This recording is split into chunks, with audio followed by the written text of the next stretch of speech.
বাবা ওই যে মাঠা খাব। মাঠা খাওয়া? আচ্ছা চল। ভাইয়া একটা মাঠা দিন। আচ্ছা দিচ্ছি ভাইজান।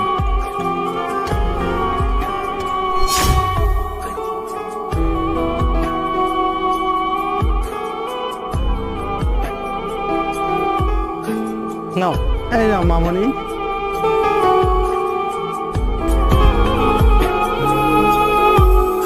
কত ভাইয়া? 20 টাকা হয়েছে ভাই। এই যে টাকাটা।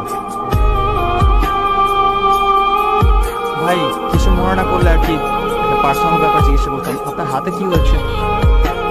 ও আমার এই হাতে ছোটবেলা থেকে পোলিও হয়েছে ভাই, তারপর থেকে আর ভালো হয় নাই। চিকিৎসা করার নেই? না ভাই, চিকিৎসা আর করাইতে পারি নাই। দারিদ্র